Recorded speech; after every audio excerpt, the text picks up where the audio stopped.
Hey Ryan. Hey, what's going on?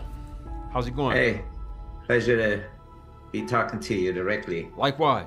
When Chadwick Boseman passed away, how difficult was it for you to come up with the new storyline and the theme for the sequel? Yeah, what was that process like? Yeah, it was an incredibly challenging process when Chadwick passed away, and we had to figure out what to do next. Blessed that we had the opportunity to take the time to go through the grieving process and to step away and think a little bit about what would be best.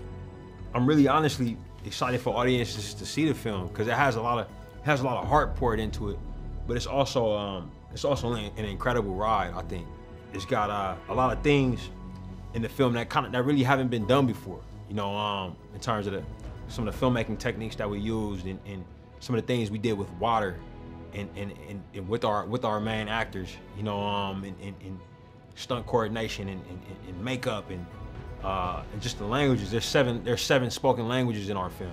It was really phenomenal to see everybody rise to the occasion, and I'm excited for audience to see it. I wish I could be there with you in Saigon. It sounds like it's gonna be awesome. The first Black Panther centered around the king and the prince, you know, father and son dynamic.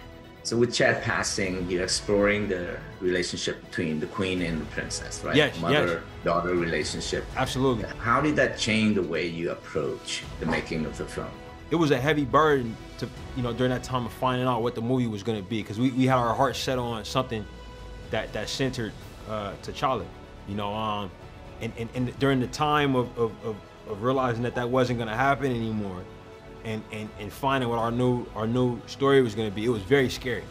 But once we realized that this film was going to deal with motherhood, you know, as the last film dealt with fatherhood, and that we would be centering the relationship Queen Ramonda and our daughter Shuri, a child and their mom is so universal, and somehow there aren't enough movies made about that.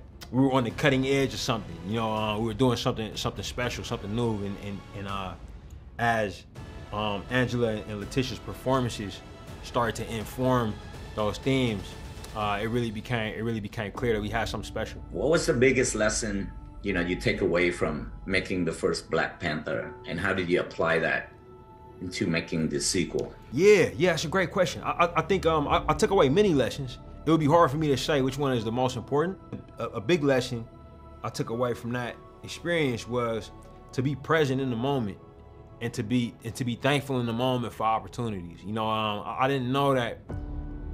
You know, nobody knew how big that film was gonna be. The only person who kind of seemed to know was Chadwick. And looking back on it, you know, I was very happy that I was present. You know, and I do have. You could be living in a moment that feels normal at the time, but looking back on it, it ends up being pretty monumental. That taught me to be more present in the moments and more thankful and grateful for particular opportunities. You know. Okay, that's great, man. I'm out of time, so. Oh, okay. Yeah, good luck, man. Yeah. Have fun at the premiere, bro. Yeah. Hopefully we'll see you in Vietnam one day. That'd be nice. All right, take care.